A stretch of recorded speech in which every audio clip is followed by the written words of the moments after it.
అమ్మ నీకు టమాటా బాద్ అంటే ఇష్టమేనా మోక్ష? ఇష్టమే బామ్మ.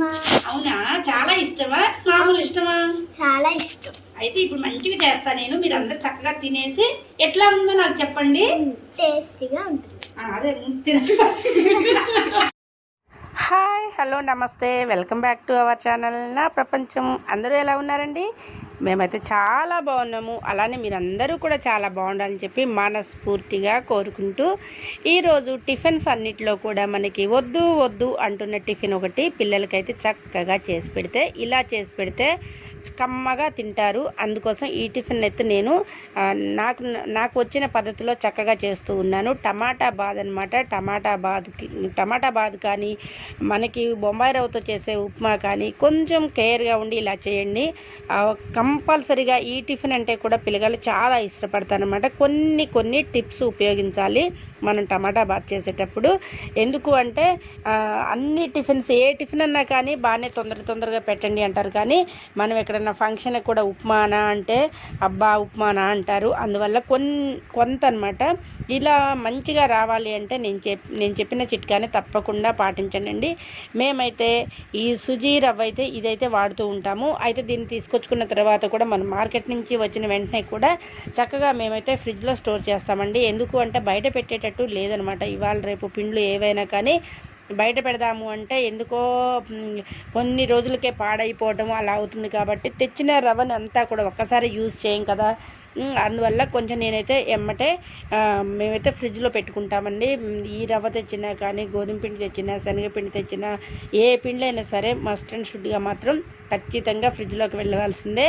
ఇక ఇది అయిన తర్వాత మనము ఈ రవ్వతో చేయాలి అంటే, బొంబాయి రవ్వతో చేయాలి అంటే 1 గ్లాసు బొంబాయి రవ్వకి 3 గ్లాసుల నీళ్లు కంపల్సరిగా తీసుకోవాలండి. నీళ్ళని ఎక్కువగా యాడ్ చేసుకోవాలన్నమాట. నీళ్ళని ఎక్కువ యాడ్ చేసుకొని కొంచెము గట్టిగా కాకుండా లూజుగా మనం ఈ ఉప్మా అనేది చేయాలి. అప్పుడు టమాటా బాదును అలా చేస్తే చక్కగా వస్తుంది. పిల్లలందరూ కూడా చాలా ఇష్టంగా తింటారు. నీళ్లు మరిగిన తర్వాత ఇంకా మనం మర్చిపోని విషయం అండి, ఉప్పు ఒకటైతే కంపల్సరిగా వేయాలి. ఇంకా మనం ఉప్పు లేకుండా మిగతా అన్ని ఇంగ్రీడియంట్స్ వేసి ఉప్పు ఒకటి మర్చిపోయినా కానీ ఆ రెసిపీ అంతా కూడా వేస్ట్ అవుతుంది. అందుకోసం తగినంత ఉప్పు చూసుకొని వేసుకోవాలి. అలాగనే కొత్తిమీర అయితే ఖచ్చితంగా ఉండాలండి. కొంచెం ఇలా నీళ్లు మరుగుతున్నప్పుడు కొత్తిమీర పిల్లలకు కూడా చాలా ఇష్టంగా ఉండే బాదం పాలు కూడా నేను ఇలా తయారు చేశానండి. అంటే మనకి పౌడర్ దొరుకుతుంది కదా, చక్కగా పౌడర్ తీసుకొచ్చాను, పాలు కలిపాను. అలా మా మోక్షకి ఇష్టం అంటే చక్కగా మా మోక్షకి అయితే బాదం పాలు ఇచ్చేసాను. అలానే మా పండుగడికి కూడా ఇచ్చేసాను అనమాట. పండుగడి వీడియో తీస్తున్నాడు కాబట్టి పండుగడి వీడియోలకు రావట్లేదు. ఇలా మన గ్లాస్తో తీసుకొని చక్కగా అనమాట ఇట్లా పోసుకుంటూ కలపాలి.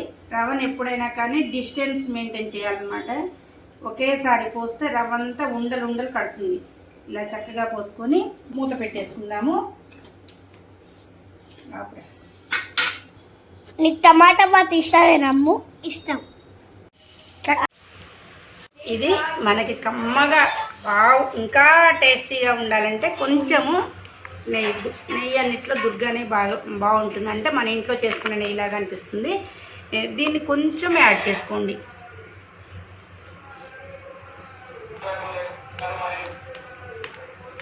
జస్ట్ అలా వేసుకోండి.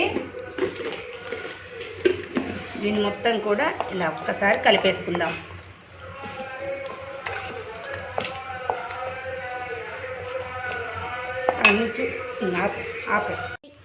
అమ్మమ్మ చేసిన ఉప్మా సూపర్ ఉంది. ఇలానే మీరు అందరు తయారు చేసుకున్నాను. ఇలానే మీరు అందరు తయారు చేసుకోండి. కమ్మని ఉప్మా.